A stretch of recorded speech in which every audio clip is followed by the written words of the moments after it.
franchise players getting treated like the 14th man. Players leaking info to the media on their own teammates. Tomorrow can't come fast enough. Carry on, hashtag NBA today. Well, tomorrow is today, as you tweeted that yesterday. So, Perk, your thoughts on Trae Young not being at Friday's game? Trae was wrong, okay? He was wrong to the point that he should have showed up to the game. That's just my opinion. That's the only thing that Trae Young was wrong about.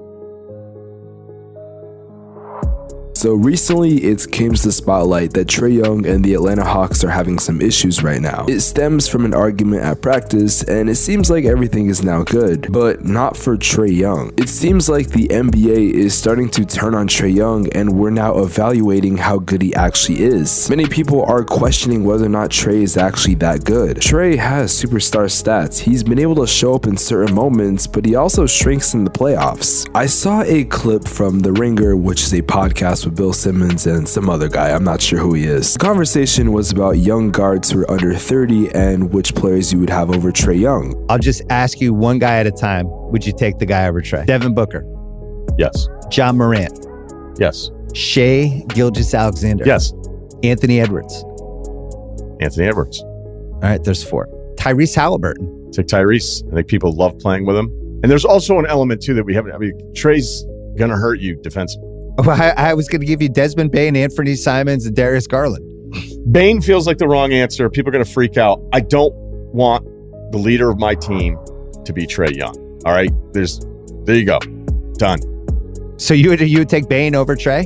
Fuck it, yeah. Now, most of these answers I can definitely justify except for Desmond Bane and Anthony Simons. If you need a player to lead your team, I don't think Bane is that guy. He plays a perfect role for Memphis and he's a great shooter, and if I was building a championship team, I would love to have him, but I don't think he's a star, let alone a superstar caliber player. I see him peaking at an all-star level, but that's about it. Now, Anthony Simons is a different story. Damian Lillard is getting old as a player, and I do think within these next 5 years, he'll probably be retired. And I think the Blazers are setting up Simons to play that role that Damian Lillard does. Now, Simons isn't Dame right now, but he's gonna get to that level, and I think he could potentially be better. But he has development to do as he's a really young player. And even someone like me who loves the potential of young players, I don't think he's better than Trae Young. Now, is he more efficient? Well, yeah, but that's not the conversation we're having. I think Colin Cowherd bringing up Simons and Bane just didn't make any sense. I feel like they were trying to put them on a level that they're really not on. It's like entering Mikal Bridges to be in the MVP conversation when he's not on that level. Sure, he could get there one day, just like I'm gonna date Jenna Ortega. Now, what's my stance on Trae Young? As someone who loves Trae Young personally as a player, I have his jersey. He was one of my favorite players in the NBA. I think he's overrated. People might hear that and think that I'm crazy because of the moments that he's had, or the fact that he's averaging 27 and 9. But I think Trae is a victim of empty stats. Also, I think there are issues with Trae Young's game that most people really don't talk about. Now, one of the most obvious things is his defense. A lot of people know that Trae Young is not good on the defensive side. Whether it's Trae Young not being able to guard people that well because he's only 6 foot, or simply just the fact that he's not a good on-ball defender at all. Coming out of college, Trae Young got a lot of comparisons to Steph Curry, which really does not surprise me. For one, their games did look similar. Also, if you were someone that was short and you could shoot deep threes, you were being called the next Steph Curry. And Steph Curry, while he is 3 inches taller at 6'3", he is a way better defender than Trae Young. And truth be told, Steph does not have to be good at defense. Steph is one of those players where if he absolutely wanted to be, he could be just a scorer and he could really not care about his defense. But Steph Curry over the years has gotten better as a perimeter defender. However, Trae Young is probably one of the worst defenders that are in the NBA. Not just the worst perimeter or interior or on-ball or off-ball defender, he's just the worst defender I can think of. During the offseason, Patrick Beverley absolutely clowned Chris Paul, calling him a cone on defense. And you know what, that's fair. I'm pretty sure he's also 6 foot and he's not the best as a perimeter defender. But at least Chris Paul gets steals. He normally averages about 2 steals per game, and Trae Young doesn't even average 1. I'm used to seeing Chris Paul in the passing lanes trying to knock stuff down, but Trae Young does not do that. So if it's not obvious, Trae Young is a really big liability on the defensive side. But then again, there are some superstar players. I'm not calling Trae Young a superstar, but there are superstar superstar players that can get away with that. For the longest time, we justified James Harden not being good at defense because he's an amazing talent on offense. I'm not saying you have to be really good at both offense and defense, but it helps to be a decent defender. Now, when we're actually talking about his offense, that's a different story. Leave a like on this video, subscribe to the channel, also follow my Twitter. I talk about the NBA on there. It's no secret that Trae Young is struggling when it comes to shooting threes. This season, he's shooting 29% from three, which is the worst he's shot since his rookie season, and we all know he struggled in his rookie year. But even his three-point percentage in his rookie season was 32%. Also, now looking at it, Trae Young has only shot above average from three just one time, and that was last season. So if you can't tell what I'm trying to say, Trae Young is a very inefficient shooter. But that's just field goal percentage, and I don't like looking at field goal percentage because the star of your team is going to take the most shots. So let's look at my favorite stat, true shooting percentage. Well, this season he has a true shooting percentage of 54%, which again is the worst since his rookie year. There's only a 0.3% differential from those two seasons. So maybe he's not an efficient shooter, but at least he's clutch, right? Well, no. Sure, he has his moments like when he owned the entire city of New York just from one series, but last season he got exposed by the Miami Heat. Now, to be fair, I don't think this is just Trae Young's fault. I think there were a lot of things that happened in that series, which kind of brings me to my next point about Trae Young. He's too reliant on the pick and roll. I feel like he's very one-dimensional, and for someone who I think has the potential to go to that superstar level, he's not showing it. The one thing Trae Young can do that is very efficient is his pick and roll game. Whether it's throwing lobs to Clint Capella or the other big men that Atlanta have, or throwing up floaters and pretty nice mid-range jumpers, there's not much he can do, at least what's outside of that aspect. In fact, looking at the pick and roll stats from NBA.com, I'd say there's only one more player that utilizes the pick and roll more than Trae Young, and that would be Ja Morant. But even with Ja Morant, I see other aspects of his game and he's not too reliant on the pick and roll. Ja is good at creating his own shot. He's good at driving to the rim and being pretty efficient at it. Trae, on the other hand, I feel like his one side of offense is the pick and roll. And if he's not doing that, he's taking ridiculous threes that are not going in most of the time. Now, I say all of that to tell you that there is hope for Trae Young. I did mention he utilizes the pick and roll, which I still stand by, and I feel like that can make him one-dimensional, but Trae Young does seem to have a pretty good basketball IQ. It seems like Trae Young is consistently averaging about 9 to 10 assists per game, and that's not by accident. He knows how to set up his teammates for the right scoring opportunities. And while I do feel like the basketball that Trae Young does play can't exactly lead to winning, the Atlanta Hawks are 4th in the Eastern Conference. Granted, they're barely above 500, but that's how the East is looking this year, so you can't really blame them. I think the Hawks as a team will definitely face some issues in the future, but that's for another video. Also, I want to remind people that Trae Young is only 24 years old. He's still generally a pretty young player, and I think he will develop, especially in these next 3 seasons when we're coming up to his prime. My biggest fear is that Trae Young is just going to be an empty stats player where he scores a lot of points, but the Hawks have no playoff success. He's useless on defense, so he's not going to be able to do anything on that side of the ball. So he's just going to be a player that averages like damn near 30 per season, but that's all he does. Now, you still have to be a pretty good player to average 30 points per game, but the way Trae Young does it, it might seem like it's just empty stats. Again, what I said earlier. I know some Hawks fans might think I'm hating on Trae Young, but I said this earlier, he's one of my favorite players. But I think the way he plays, he's heading towards a direction where he's going to be seen as a liability. I hope that's not true, but you never really know these days.